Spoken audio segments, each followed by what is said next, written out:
Hello friends, तो आज की वीडियो हमारी किस पे होने वाली है? Indian contract act 1872। हमने उसका सबसे पहले यूनिट नंबर फर्स्ट करा, सेकंड करा, थर्ड करा, फिफ्थ करा और सिक्स्थ करा। अब है बाजी फोर्थ की। आज की वीडियो में हम करने वाले हैं यूनिट नंबर 4, जो कि क्या है? Performance of contract. Performance of contract unit number 4, Indian contract act 1872। तो आप सब ये सब सोच रहे होंगे कि इस वीडियो में आपको क्या क्या मिलने वाला है। तो सबसे पहला डिटेल्ड वीडियो होने वाला है ये, और इसके अंदर जो लर्न करवाना है मेरे को, वो मैं आपको साथ के साथ लर्न करवा दूंगा। और थर्ड बात इसके अंदर क्या है कि परफॉर्मेंस ऑफ अ कॉन्ट्रैक्ट के अंदर जितने भी डायरेक्ट क्वेश्चन और केस स्टडीज वाले क्वेश्चन होंगे, वो सब मैं आपको यहाँ पे लिखवा दूंगा और बता दूंगा। और आप चाहते हो कि मैं केस लो सोल्व करवाऊं और कैसे लिखते हैं, तो आप मेरे को कमेंट करें और इस वीडियो को ज्यादा से ज्यादा अपने दोस्तों को शेयर करें, जिससे कि ये वीडियो सभी लोगों के लिए हेल्पफुल रहे। तो ज्यादा टाइम वेस्ट ना करते हुए हम आज की वीडियो को स्टार्ट करते हैं। हमारे आज के टॉपिक का नाम है performance of contract. Performance of contract, contract को जब परफॉर्म करते हैं तब परफॉर्मेंस ऑफ कॉन्ट्रैक्ट हमारा यहाँ पे क्या होता है? क्रिएट होता है। तो सबसे पहला टर्म इसके अंदर क्या आता है? सबसे पहली बात आती है इसके अंदर हु विल परफॉर्म। कॉन्ट्रैक्ट के अंदर सबसे पहला बात आती है, हमारी पॉइंट आती है हु विल परफॉर्म। तो परफॉर्म कौन करेगा? सबसे पहले परफॉर्म कौन करेगा? प्रोमिसर परफॉर्म करेगा कॉन्ट्रैक्ट को करने के लिए, कॉन्ट्रैक्ट को बनाने के लिए। अगर ए ने, जो प्रोमिसर है ए है, अगर उसने किसी को ऑफर नहीं दिया तो वो कॉन्ट्रैक्ट बनेगा ही नहीं। इसलिए प्रोमिसर को ही सबसे पहले क्या करना होता है? परफॉर्म करना होता है। तो यहां पे लिखेंगे हम इसके अंदर पॉइंट में, प्रोमिसर हिमसेल्फ। कौन परफॉर्म करेगा? Promisor himself. ठीक है, प्रोमिसर हिमसेल्फ, खुद ही प्रोमिसर परफॉर्म करेगा। कब कब प्रोमिसर परफॉर्म करेगा? ठीक है, तो यहां पे आता है व्हेन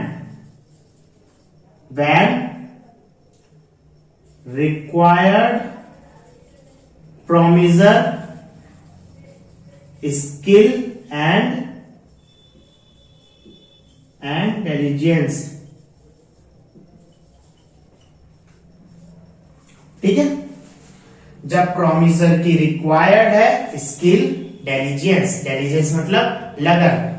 आइए इसको और अच्छी तरह समझते हैं। अब दूसरा पॉइंट आता है यहां पे, सबसे हमारा क्या आता है दूसरा पॉइंट? एजेंट। फिर यहां पे आता है थर्ड। सबसे पहले मैं यहां पे पॉइंट लिखवा देता हूं, लीगल रिप्रेजेंटेटिव। फोर्थ पॉइंट आता है यहां पे क्या? थर्ड पार्टी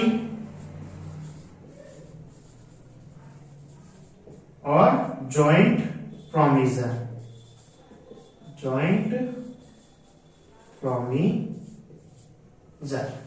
ठीक है, तो इन केस क्या बताने वाला हूं?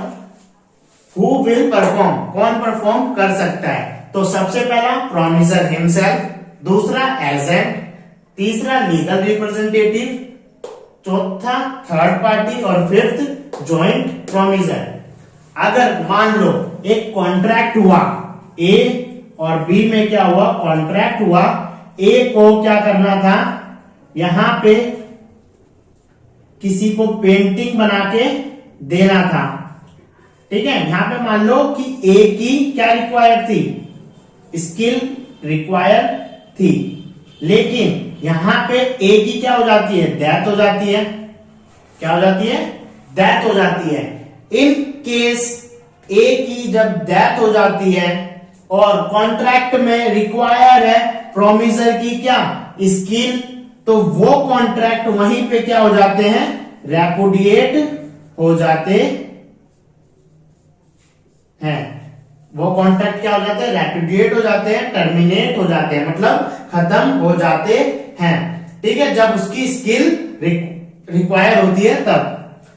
ठीक है, इसी के ऊपर हमारा केस लो आता है, जो कि हमारा 6 मार्क्स के लिए यहाँ पे पूछ लिया जाता है कि अगर मान लो ए और बी में कॉन्ट्रैक्ट हो गया और उसकी स्किल रिक्वायर्ड है और डेथ हो जाती है, तो इस केस में कॉन्ट्रैक्ट रेपुडिएट होगा कि नहीं होगा, तो उस केस में नहीं हो जाएगा जब स्किल क्या होती है, रिक्वायर्ड होती है तो। ठीक है, अब हम चलते हैं, जब प्रोमिसर की स्किल रिक्वायर्ड नहीं हो और उसकी डेथ हो जाए, तो वो कॉन्ट्रैक्ट कौन परफॉर्म करता है, एजेंट परफॉर्म कर सकता है, लीगल रिप्रेजेंटेटिव परफॉर्म कर सकता है। ठीक है, लीगल रिप्रेजेंटेटिव कितने चीज के लिए लायबल है, किस अमाउंट, किस हद तक लायबल रहेगा, तो लीगल रिप्रेजेंटेटिव में यहां पे इनहेरेंट बाय प्रोमिसर, जितना वो प्रोमिसर से इनहेरेंट मतलब प्रोमिसर से जितना उसको मिला है उतना ही लीगल रिप्रेजेंटेटिव लायबल रहेगा, अदरवाइज वो लायबल नहीं रहेगा। फिर आता है थर्ड पार्टी भी परफॉर्म कर सकती है और ज्वाइंट प्रोमिसर भी परफॉर्म कर सकते हैं। ज्वाइंट प्रोमिसर कैसे, अब ए बी और सी ने किसी डी के साथ कॉन्ट्रैक्ट करते हैं, तो ज्वाइंट प्रोमिसर ने प्रोमिसी से क्या करा, कॉन्ट्रैक्ट करा, उस केस में कोई दूसरा, जैसे कि अब मैं एग्जांपल ही बता देता हूं आपको, मान लो यहां पे ए है, बी है और सी है, इन तीनों ने कॉन्ट्रैक्ट कर दिया किससे, डी से। तो अगर ए की डेथ हो जाती है तो परफॉर्म कौन कर सकता है, बी कर सकता है और सी कर सकता है। ठीक है, कोई भी परफॉर्म कर सकता है इसके अंदर। ठीक है, ज्वाइंट प्रोमिसर में कोई भी परफॉर्म कर सकता है। तो सबसे पहला पॉइंट यहाँ पे जो कि परफॉर्मेंस ऑफ कॉन्ट्रैक्ट के अंदर आना था, हु विल परफॉर्म, जो कि हमने अच्छी तरह यहाँ पे समझ लिया है और कर भी लिया है। तो मेरे पीछे पीछे, तो यहां पर मैंने आपको क्या पढ़ा दिया, हु विल परफॉर्म। अब बारी है याद करवाने की। तो सबसे पहला हमारा क्या आता है, प्रोमिसर हिमसेल्फ, दूसरा एजेंट, तीसरा लीगल रिप्रेजेंटेटिव, फोर्थ हमारा आता है थर्ड पार्टी और फिफ्थ आता है क्या, जॉइंट प्रोमिसर। अगर प्रोमिसर की स्किल रिक्वायर है और प्रोमिसर डेथ हो जाए, तो वो कॉन्ट्रैक्ट क्या हो जाता है, वो कॉन्ट्रैक्ट क्या हो जाएगा, रेपुडिएट हो जाएगा। अगर प्रोमिसर की डेथ हो जाए और उसकी स्किल रिक्वायर्ड नहीं है, उस केस में उसका एजेंट परफॉर्म करेगा।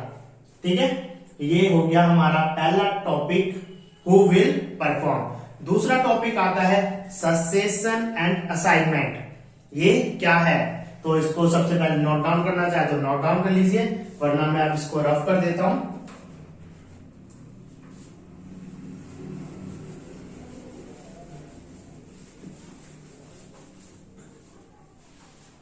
उसके बाद क्या आता है हमारा,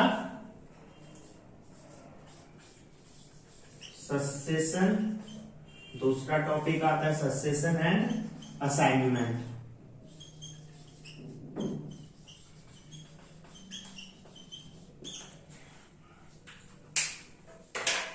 इसके अंदर क्या होता है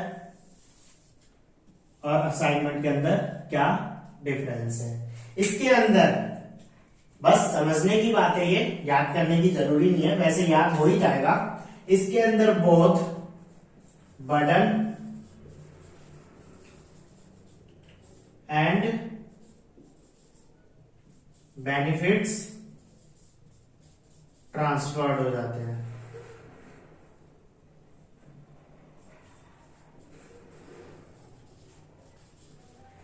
असाइनमेंट में सिर्फ ओनली बेनिफिट्स ट्रांसफर्ड होते हैं। क्या होते हैं,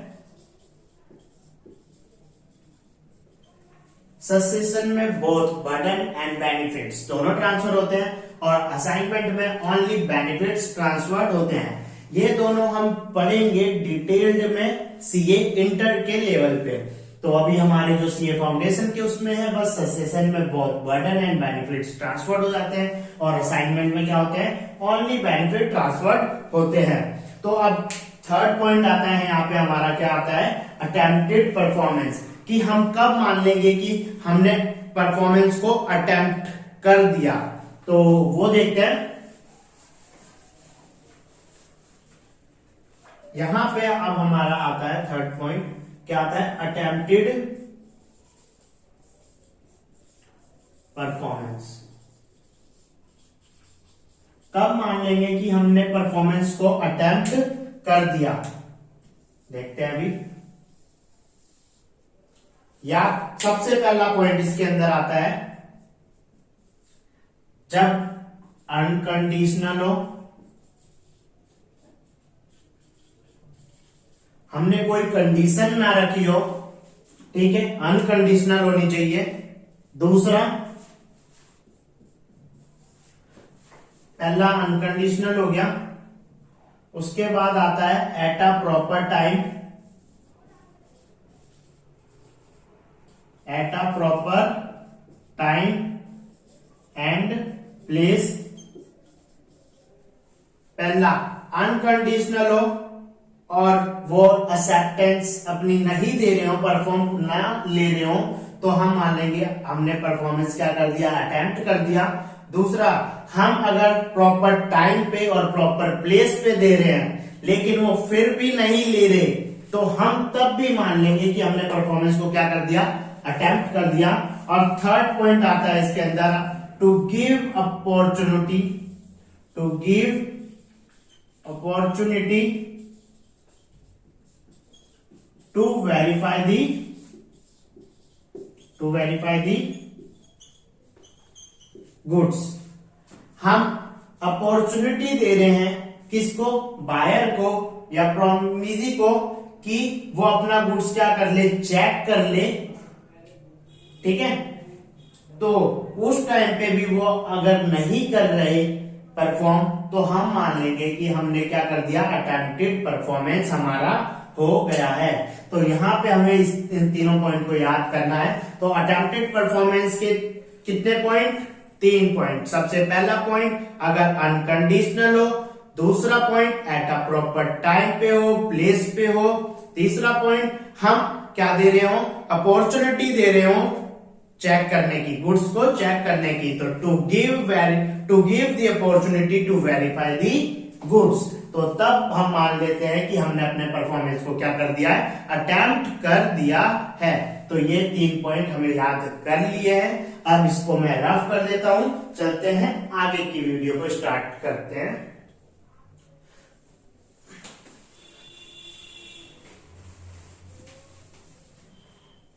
फिर इसके अंदर आता है फोर्थ पॉइंट, जो कि क्या है, effect of refusal. Effect of refusal by a party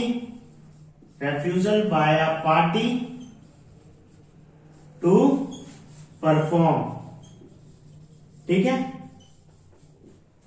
effect of refusal by a party to perform, इसका मतलब क्या है, क्या इफेक्ट होंगे अगर एक पार्टी के द्वारा रिफ्यूज कर दिया जाए परफॉर्म करने से, तो क्या क्या इफेक्ट होते हैं। तो सबसे पहला इफेक्ट हमारा क्या होता है, उस केस में हम टर्मिनेट कर सकते हैं कॉन्ट्रैक्ट को।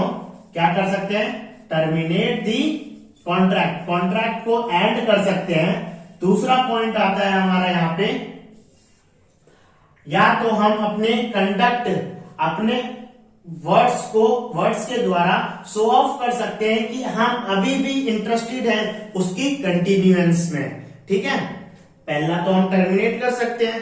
दूसरा पॉइंट क्या बताया मैंने, हम कुछ लिखकर या बोलकर या एक्सप्रेस करके, अपने शो ऑफ करके उसको हम जता सकते हैं कि हम अभी भी उसकी कंटिन्यूअस में क्या है, इंटरेस्टेड है। तो वो भी हमारा effect of refusal by a party to perform का दूसरा पार्ट होता है। दूसरा पॉइंट आप देखते हैं, इसको कैसे लिखेंगे। पहला टर्मिनेट दी कॉन्ट्रैक्ट, दूसरा बाय वर्ड्स और कंडक्ट बाय वर्ड्स और conduct show off that he is still interested in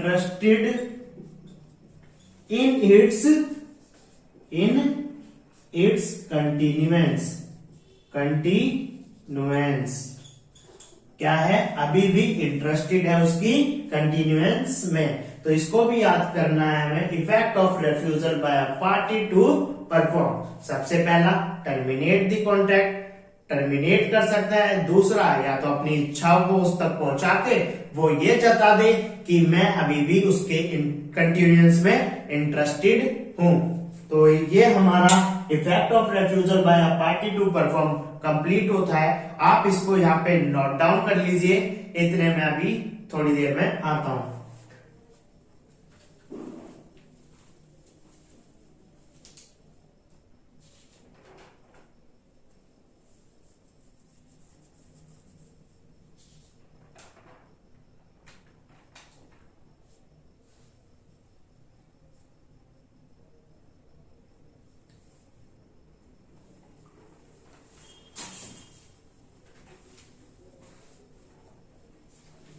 तो अब यहाँ पे हमारा क्या आ गया, ये हो गया नोट डाउन। उसके बाद हम करते हैं फिफ्थ पॉइंट, जो कि बहुत ही ज्यादा इंपॉर्टेंट है हमारे पेपर के पॉइंट्स ऑफ व्यू से, और इससे केस स्टडी भी पूछी जाती है।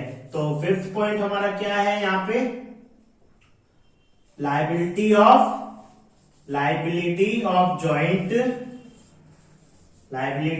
Joint promisor and rights of promising।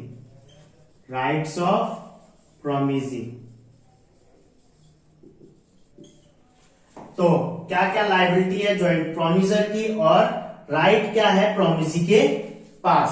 तो सबसे पहले हम देखेंगे liability of joint promisor. Liability of joint promisor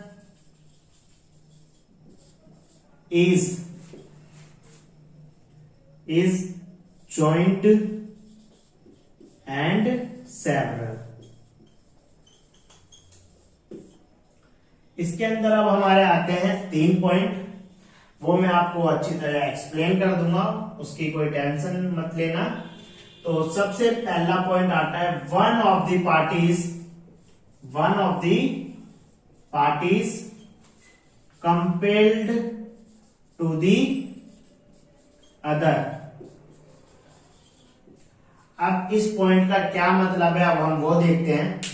जैसे कि अब यहां पे हमारा एग्जाम्पल लेते हैं हम, ए है, बी है, इन दोनों के बी है और ये सी है। इन दोनों ने कॉन्ट्रैक्ट किया डी के संग। इससे कितने रुपए लिए इन तीनों ने, 1 लाख रुपए लिए मान लेते हैं, ठीक है। ए बी सी क्या है, जॉइंट प्रोमिसर, ये प्रोमिसी। इन्होंने 1 लाख रुपए उधार लिए डी से। अगर इसमें से एक party, one of the party compel to the other, अगर इसमें से ए ने डी को सारे के सारे अमाउंट 1 लाख रुपए के 1 लाख रुपए अमाउंट क्या कर दिए, रिटर्न कर दिए, तो उस केस में क्या ए कवर कर सकता है इन दोनों पार्टियों से? यस, वो कवर कर सकता है। ए किससे कवर कर लेगा, बी से और सी से। तो इसको हम मान लेते हैं 1,20,000, ठीक है, आसानी रहेगा इससे। तो इसके शेयर कितना होगा, 40,000, इसका 40K, इसका भी 40K। सारे के सारे पैसे ए ने दे दिए डी को, 1,20,000। तो हमारे पास अब ए पे राइट है कि वो बी और सी से क्या कवर कर सकता है, कितने, 40K और 40K, जो कि उनके हिस्से के आते हैं। तो वही है one of the parties compel to the other, ये हमारा हो गया उसके बाद दूसरा पॉइंट आता है हमारा यहां पे,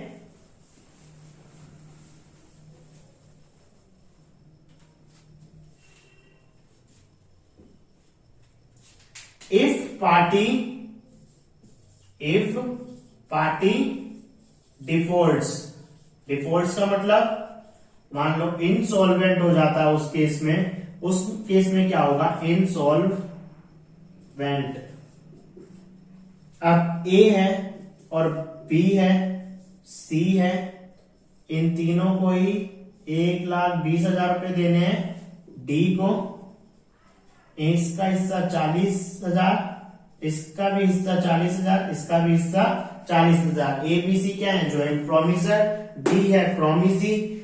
डी से इन्होंने कितने 1,20,000 रुपए उधार ले रखे हैं, तो इन तीनों के शेयर कितना आ गया, 40 के और 40 तो अब क्या करना है हमें, ये तीनों ज्वाइंट प्रोमिसर है, इनका हिस्सा भी हमने दे दिया। मान लेते हैं ये जो सी है वो क्या हो गया, इनसॉल्वेंट हो गया। क्या हो गया, इनसॉल्वेंट हो गया।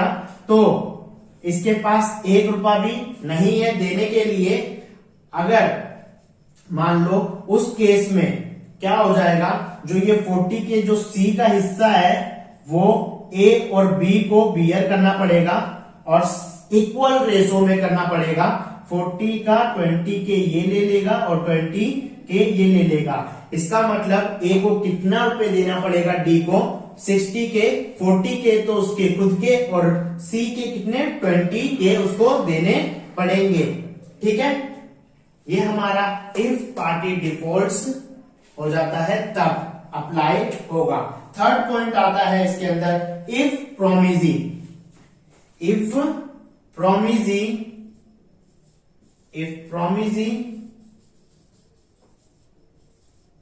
रिलीज one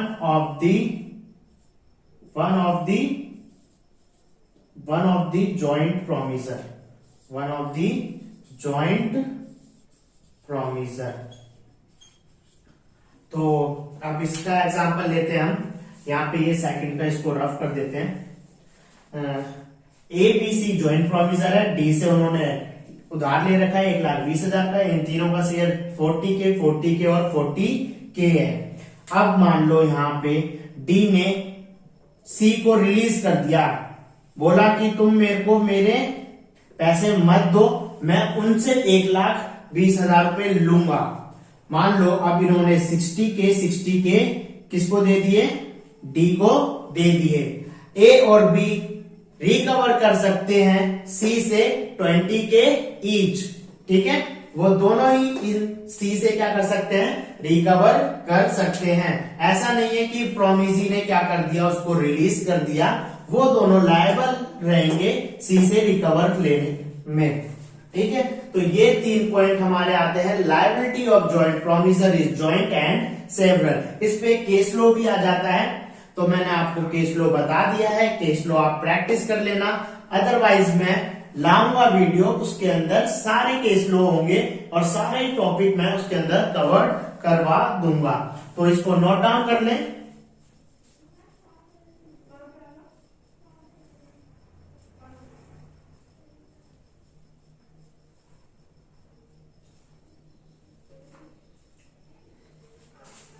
अब आता है राइट ऑफ प्रोमिसी। हमारा यहाँ पे क्या होता है, जो प्रोमिसी का राइट होता है, राइट ऑफ प्रोमिसी, वो क्या होता है, ज्वाइंट होता है। बस इसके अंदर इतना ही है, right of promisee is joint. ये यहाँ पे ये 5th पॉइंट हमारा खत्म हो गया। आप इसको नोट डाउन कर लें।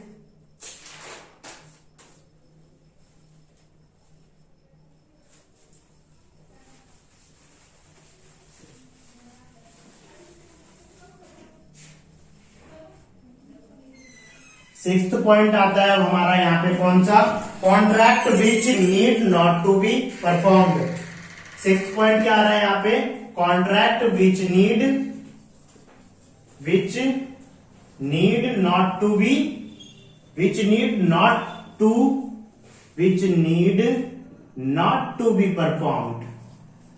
To be performed. ठीक है, ऐसे कौन से कॉन्ट्रैक्ट हैं जो जरूरी तो है लेकिन परफॉर्म करने के लिए जरूरी नहीं है। तो ऐसे कौन से कॉन्ट्रैक्ट है? सबसे पहला यहां पे आता है हमारा नोवेशन। क्या आता है? नोवेशन। दूसरा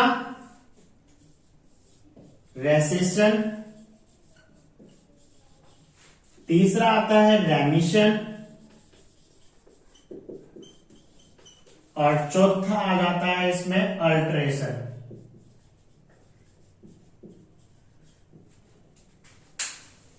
सबसे पहला नोवेशन आता है, दूसरा रेसेशन, तीसरा रेमिशन और चौथा अल्ट्रेशन। तो contract which need not to be perform, चार बातें आती है इसके अंदर। सबसे पहला नोवेशन, दूसरा अल्ट्रेशन, रेमिशन और रेसेशन। तो सबसे पहले हम देखेंगे नोवेशन। नोवेशन में क्या होता है अब मैं वो समझाता हूं। जैसे कि अब मान लो यहाँ पे ए और बी में क्या हुआ? कॉन्ट्रैक्ट हुआ। ए और बी में क्या हो गया? कॉन्ट्रैक्ट हुआ। अब इसके अंदर ए ने यहां पे अपनी टर्म और कंडीशन दे रखी थी। ए और बी में क्या हो गया? कॉन्ट्रैक्ट हो गया। ठीक है। अब कॉन्ट्रैक्ट के लिए इसको ऐसे कर देते हैं। ठीक है। ए को बी को क्या करना था? टीच, मतलब पढ़ाना था। और बी की तरफ से क्या जानी थी? फीस जानी थी। ठीक है, फीस जानी थी। अब इसमें क्या हुआ? फीस जानी थी, फीस जानी थी। ठीक है। अब नोवेशन में होता है क्या? ये कॉन्ट्रैक्ट इन्होंने शुरू में किया, कुछ दिनों के बाद इन्होंने कॉन्ट्रैक्ट चेंज कर दिया। ए सी यहां पे इससे फीस जा रही है, इससे वीट जा रहे हैं, मान समझ लो। और यहां पे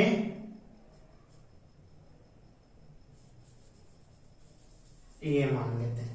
पहला कॉन्ट्रैक्ट हुआ, ए की तरफ से बी को पढ़ाया जा रहा था और बी की तरफ से क्या जा रही थी? फीस जा रही थी। अब ए की तरफ से सी की क्या जा रही है? लाभ, मतलब वो हंसाने का काम कर रहा है सी को, और सी की तरफ से ए को जा रही है वीट। जब नोवेशन में क्या होता है? बंदा भी चेंज, कॉन्ट्रैक्ट भी चेंज, उसकी कंडीशन भी चेंज। ठीक है, तीनों चीज हो जाती है तो हमारा वो नोवेशन में आ जाता है। अब पहले एक कॉन्ट्रैक्ट हुआ, उसके बाद ये कॉन्ट्रैक्ट कर लिया, तो पहला वाला कॉन्ट्रैक्ट करने की अब जरूरत नहीं है। तो वो जरूरत कब है? कॉन्ट्रैक्ट विच नीड, रहना जरूरी है लेकिन परफॉर्म करना जरूरी नहीं है। रेसेशन में क्या होता है? जब ए और बी ने क्या करा? कॉन्ट्रैक्ट करा।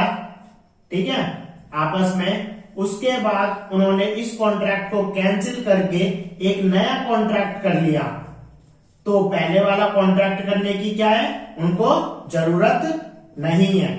ठीक है, तो वो होता है हमारा रेसेशन।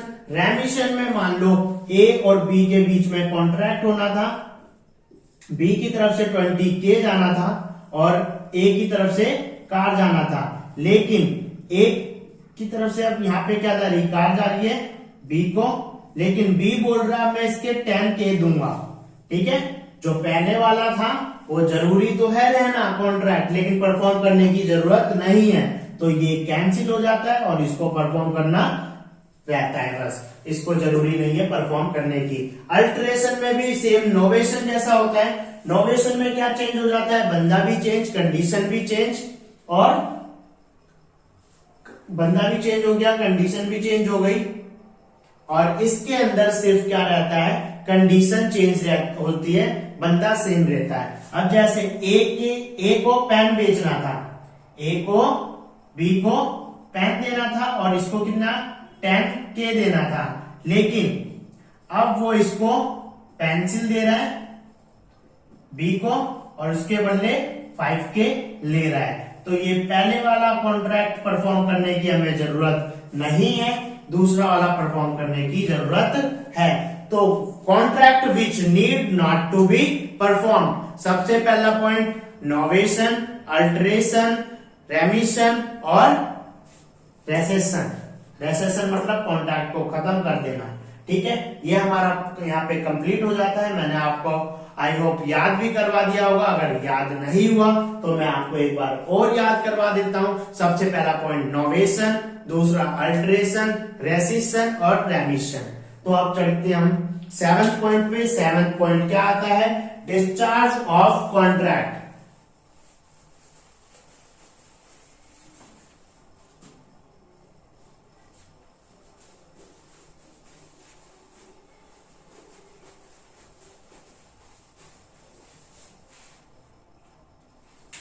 सेवंथ पॉइंट आता है यहां पे discharge of contract.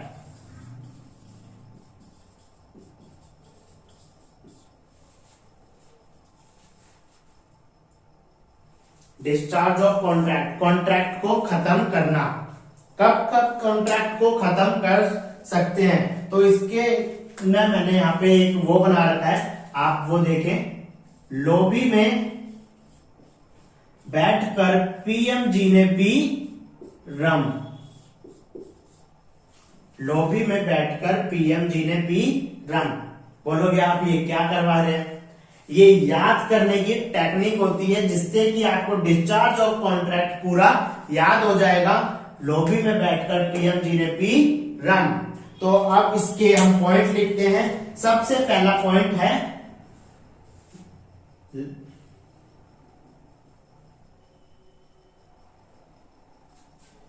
Discharge by lapse of time.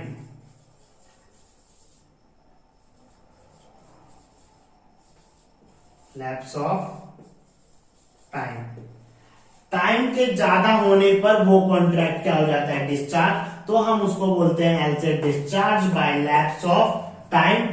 यहां पे आता है bye operation of law. Bye operation of law.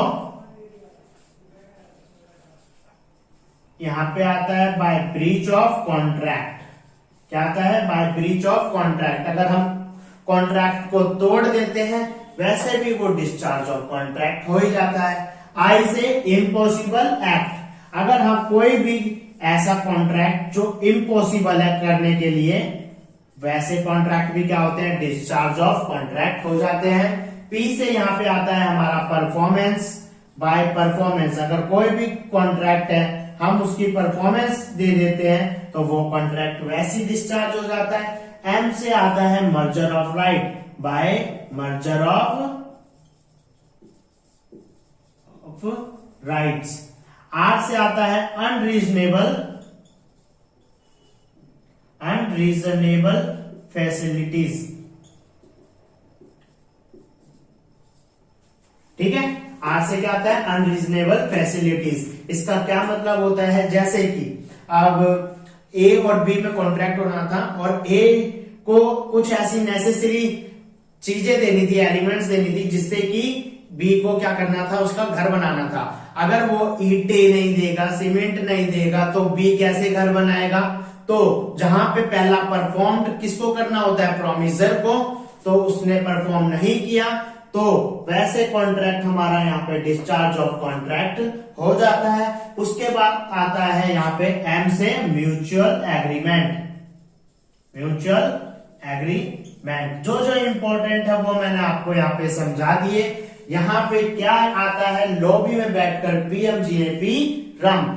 L से by lapse of time, O से by operation of law, B से ब्रीच ऑफ कॉन्ट्रैक्ट, आई से impossible act, P से performance दे देता, by merger of right, R से unreasonable facilities और U से अनरीजनेबल फैसिलिटीज, एम से म्यूचुअल एग्रीमेंट और आर से आता है हमारा रेमिशन। क्या आता है? रेमिशन, जो कि मैंने आपको अभी समझा दिया।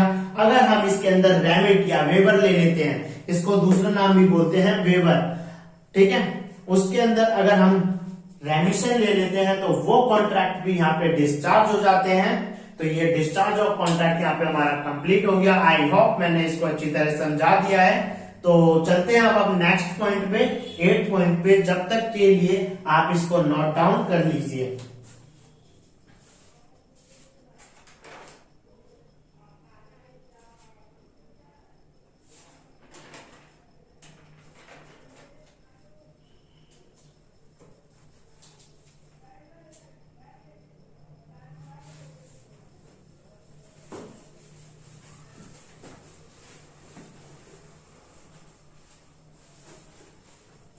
अब आता है हमारा यहाँ पे क्या 8 पॉइंट, जो कि क्या है, यहाँ पे हमारा पॉइंट है restoration of benefits under the voidable contract.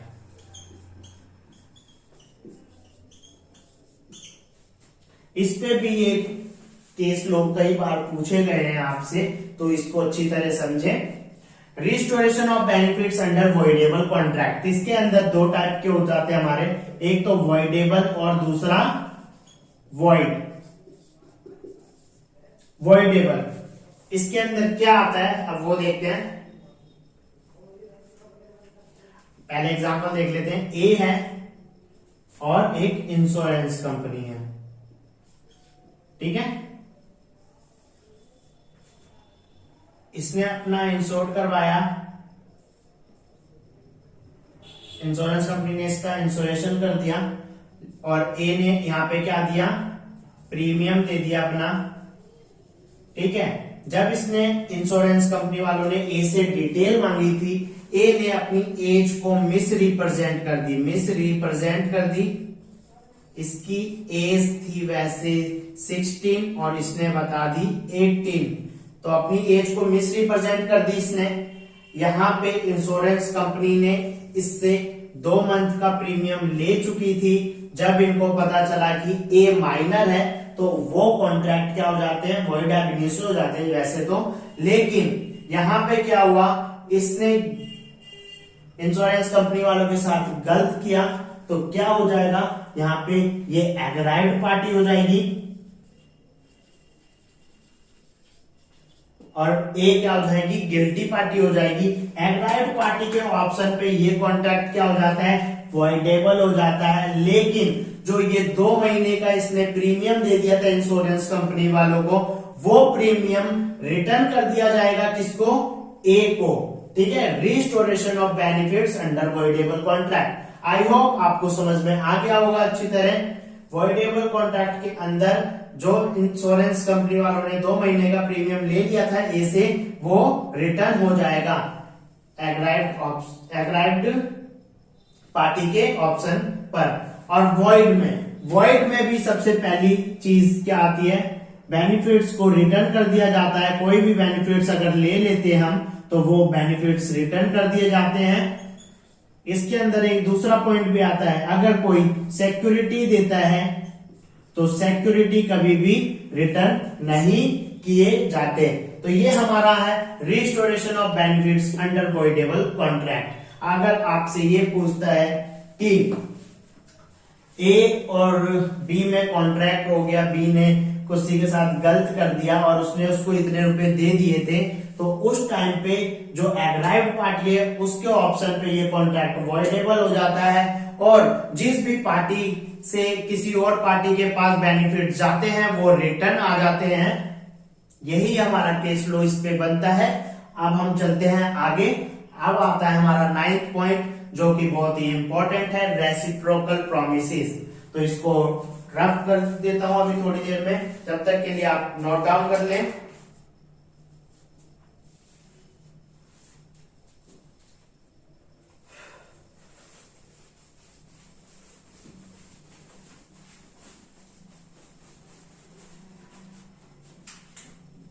Ninth point आता है क्या, reciprocal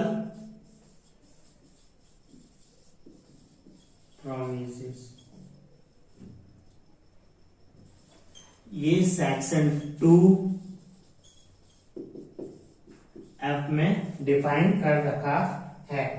promisor not bound to perform, सबसे पहला पॉइंट क्या आता है यहां पे,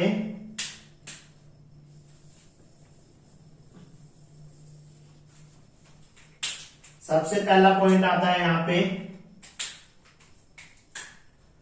promisor not bound to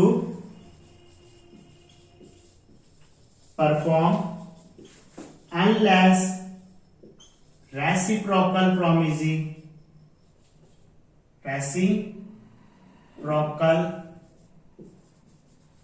promisee, ready and willing to perform, ready and willing to perform. Second point यहां पे आता है हमारा order of performance, order of performance of reciprocal promise, reciprocal promise. Third point आता है यहां पे हमारा, थर्ड पॉइंट आता है यहां पे, थर्ड पॉइंट आता है यहां पे हमारा order of performance of reciprocal promise हो गया. उसके बाद यहां पे क्या आता है हमारा वो देखते हैं. थर्ड पॉइंट आता है यहां पे हमारा liability of a party, liability of a party to prevent an event which can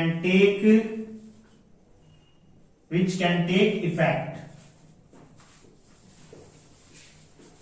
fourth point आता है यहां पे क्या, effect unreasonable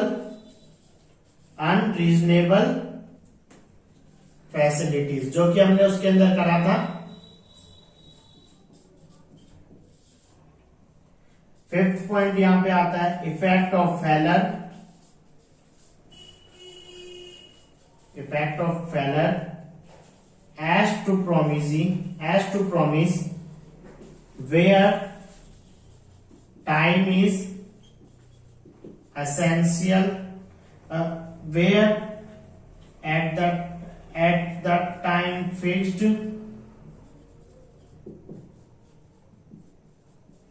time is essential. उसके बाद भी हमारे कुछ पॉइंट होते हैं, वो आप वो ध्यान से सुने, मैं यहाँ पे अब लिख पाऊंगा नहीं. वो इजी पॉइंट है, इसमें कोई दिक्कत नहीं है. सबसे पहला, अगर सुपरवेनिंग इम्पॉसिबिलिटी है तो वो क्या हो जाते हैं, वॉइड हो जाते हैं. अगर इनिशियली सुपरवेनिंग इम्पॉसिबिलिटी है तो क्या हो जाएंगे, तब भी वॉइड हो जाएंगे. लेकिन अगर वो शुरू से ही वॉइड कॉन्ट्रैक्ट है, ठीक है, वॉइड है, तो वॉइड एब इनिशो हो जाता है. फिर आता है हमारा इम्पॉसिबल एक्ट. अगर इम्पॉसिबल एक्ट है तब भी वो क्या हो जाते हैं, वॉइड हो जाते हैं. अगर यहाँ पे एक और पॉइंट आता है हमारा, क्या आता है, सर्टेन थिंग्स लीगल और अदर थिंग्स इलीगल, तो वो भी हमारा क्या होता है, यहाँ पे वॉइड हो जाता है, इलीगल हो जाता है. और यहाँ पे एक आता है अल्टरनेटिव प्रॉमिस. अगर हम लीगल ब्रांच चुनते हैं तो वो क्या हो जाते हैं, वॉइड हो जाते हैं. अगर इलीगल चुनते हैं तो वो इलीगल हो जाते हैं. तो रेसिप्रोकल ऑफ प्रॉमिस जो कि हमने कर लिया है, इसको हमें याद नहीं करना है, इन पॉइंट्स को याद करने हैं आपको. तो बुक में जितने भी पॉइंट्स होंगे आप उन सबको नोट कर लें. ये एग्जाम के लिए उतना इंपॉर्टेंट नहीं है, लेकिन याद करना हमारा कर्तव्य है, कहीं आ जाए. ठीक है, तो ये हमारा परफॉर्मेंस ऑफ कॉन्ट्रैक्ट के 9 पॉइंट मैंने आपको डिटेल्ड में पढ़ा दिया है. आई होप आप सभी को समझ में आया होगा. अब चलते हैं नेक्स्ट वीडियो में मिलेंगे. अब जब तक के लिए आप हमारे चैनल को सब्सक्राइब करें, लाइक करें एंड कमेंट करें. मिलते हैं नेक्स्ट वीडियो में. Okay, bye.